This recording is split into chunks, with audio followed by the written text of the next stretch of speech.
एक बार फिर से रणवीर ने अपनी वीरता दिखाते हुए कुछ बोल दिया और वो फंस गए हैं ट्रबल में। In case you don't know हुआ क्या है, इस वीडियो में हम कवर करेंगे कि कंट्रोवर्सी है क्या, उस पर रिएक्शंस क्या रहे हैं। And by the way, by now sitting chief ministers तक के रिस्पॉन्सेज या रिएक्शंस आ चुके हैं। There has been one action taken. Then I spoke to a comic and then a content creator, somebody who is a body positive influencer and a marketing expert. उनके opinions लेंगे and in the end of course we'll have our own analysis and my personal opinion. सबसे पहले controversy की बात करते हैं। रणवीर अलावादिया ने एक ऐसी बात बोली जो ऑलरेडी कई प्लेटफॉर्म्स पर बोली जा चुकी है। Do you rather watch your mum and dad have sex every night for the rest of your life, or join in one time to make it stop and never have to watch it again? First of all, ये उनकी original बात नहीं है, लेकिन इससे बहुत सारे लोग हो गए ऑफेंड एंड रणवीर अलावादिया पर हो गया case. Show India's got latent के क्रिएटर समय रैना पर भी केस हुआ और इस शो के स्टूडियो पर मुंबई पुलिस भी पहुंची। कंप्लेंट की किसने? मंडे मॉर्निंग को एक बीजेपी फंक्शनरी ने मुंबई कमिश्नर और महाराष्ट्र विमेन कमीशन को ये कंप्लेंट दी गई। मामला बढ़ता गया and Ranveer Allahbadia had to issue an apology. My comment wasn't just inappropriate, it wasn't even funny.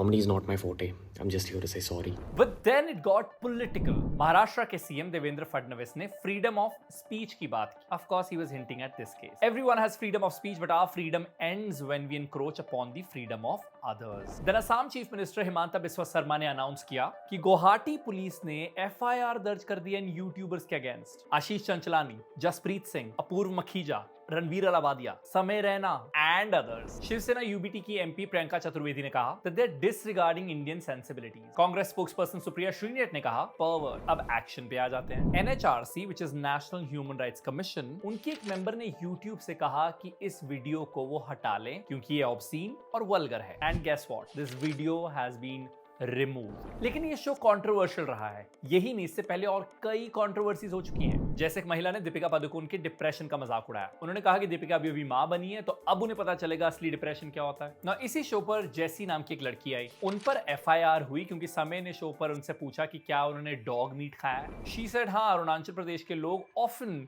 Dog meat खाते हैं। उर्फी जावेद पर बॉडी काउंट वाला जोक थ्रो किया गया and she walked out of the show. एक फीमेल कंटेस्टेंट अपने एक मेल पार्टनर के साथ आई और उनका एक्ट था कि वो उनकी ड्रेस को काट रहे थे। That was also considered vulgar.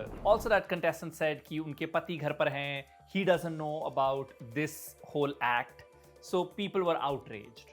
B Prak has reacted on this. मैं ना यार एक पॉडकास्ट में जाने वाला था अभी, जो beer biceps, and we cancel that. क्यों? क्योंकि आपको पता है कि वो कैसी पैथेटिक थिंकिंग है। Now there's this conversation on freedom of speech, अभिव्यक्ति की आजादी, कि हर किसी को जो उसका कहने का मन है वो कहने का उसको हक है, लेकिन ऑफ कोर्स विद रिस्पॉन्सिबिलिटी। लेकिन जब आप स्टेज पर होते हैं, जब आप कॉमेडी कर रहे हैं, तो फ्रीडम ऑफ स्पीच कहां पर आती है? Is there a line that needs to be drawn? I asked this from a comic friend of mine, Rohan Gujral. So yeah, the line really depends from comedian to comedian. Like how people have different opinions, वैसे ही different comedians draw the line at different places. Everybody has something in their mind which they think, okay, इसके बारे में joke नहीं करना चाहिए, or this might cause a problem. So everybody has a different line, but it's very different for all comedians. And more than the line, I think what is more important is the intent behind the joke, which I think for most comedians is a good intent only. It's like for fun or in a nice way or to make them laugh, or it's a good intent. So even if you might find some comedians saying something which is very obnoxious, very weird, but the intent behind it is usually good. Like they mean it in a fun way to get some good laugh. Some people will really enjoy it, some people might get offended. So I think the line varies from person to person, and I think people do have a right to choose that. But yeah, one has to be themselves mindful of their own line. It really depends from comedian to comedian. The intent is more important to that. But then I thought, let's get another perspective. We of course have one body positive influencer, somebody who teaches marketing and is also an influencer herself. So this is what she said. Every human being, including comics and stand-up comedians, have a right to freedom of speech in this country. But a line needs to be drawn between humor and dark humor.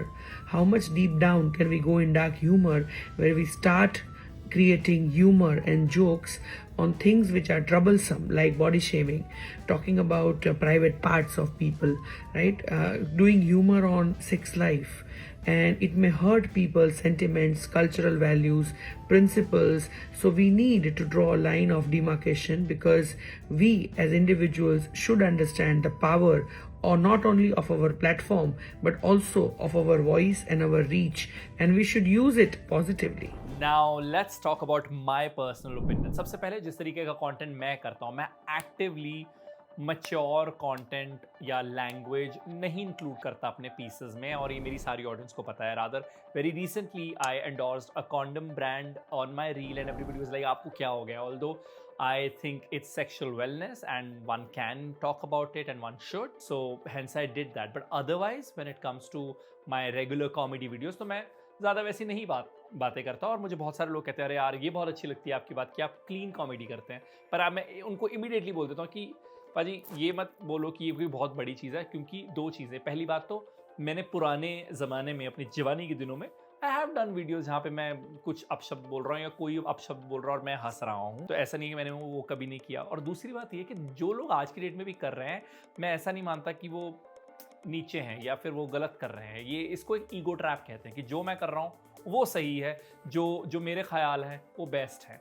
तो जो रोहन ने कहा वो बहुत सही बात है, related with him, कि कॉमिक पर डिपेंड करता है कि वो लाइन क्या है, वो कितना जो उसकी दायरा है वो कितना है. Then second thing, of course, whatever Ranveer said was vulgar, was obscene, was inappropriate, agree. But he was not punching down. Comedy में of course ये punching down वाला point बहुत important है कि जब भी आप कोई joke crack कर रहे हैं, तो क्या आप किसी ऐसे शख्स पे क्रैक कर रहे हैं जो पोजीशन ऑफ पावर पे नहीं है, आप उससे ऊपर हैं, वो कास्ट, कलर, जेंडर में उसकी ऊपर जुल्म ज़्यादा है आपसे, तो आप उसका मजाक अगर उड़ा रहे हैं तो that is a little weird. And also mean होना भी कभी कभार लोग बोल देते हैं हो so funny, what a joke.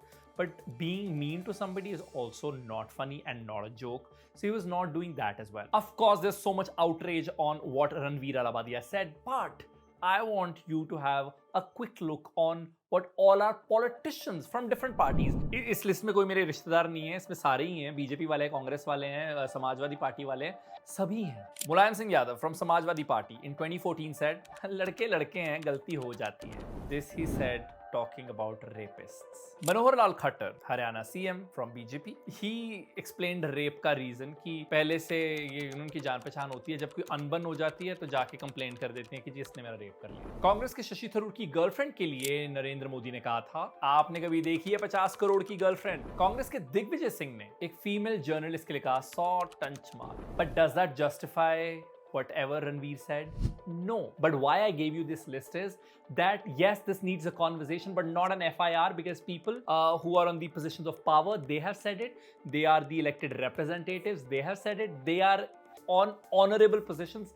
They have said it. So definitely this needs conversation, but not an FIR. And one strong reason is because there are so many other criminals roaming free out there. And here we have sitting CMs reacting on this. And then one message I would like to give to the creators. Listen, you just need to answer your audience. हमें लगता है कि अगर हम बड़े बड़े politicians, बड़े बड़े एक्टर्स के साथ उठ रहे बैठ रहे हैं तो हम सेफ हैं, सिक्योर हैं. That is not the case.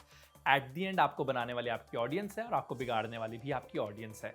I know एक क्रिएटर वही करना चाहता है जो उसका मन है और करना भी वही चाहिए, लेकिन at the end of the day you are also answerable to your audience जिसने आपको बनाया है. हाँ, आपकी उनके साथ अनबन हो सकती है, मे बी मतलब tomorrow I might start doing mature content and my audience can be like ki, what the hell dude, but then if they are my core audience, I need to have that conversation with them ki guys listen, this is what I think is right for me at this moment, and I know I owe this explanation to them, so I will explain it. So basically all you're answerable to is your audience, and what Ranveer has done, as I said, is obscene, but I think it has also caused a dent to his own image, because he created an image, created a brand. He's interviewing big politicians, big people, So, of course, it's not great for his brand. तो एकदम shocker अपनी audience को इस तरीके से देना can be risky. And in the end, I would like to wrap it with what Javed Akhtar said. आपको एक बात बताऊं, उड़ीसा, बिहार और Mexico, anywhere in the world where there is party, people eat lot of chili because the food is bland. So they just to get some taste, they eat chili. Gali is the chili of language. If you can speak good language and if you are witty enough, you don't need the chili. Is what I have stood for. और मैंने पहले कहा भी कि मैं वैसी comedy करता हूँ जिसमें मैं ये सब चीज़ें नहीं इंक्लूड करता, और अगेन इसमें मेरा कोई वो ईगो नहीं है, क्योंकि मैं ऐसे नहीं इसको बोलता कि अरे तुम करते हो तुम गंदे इंसान हो.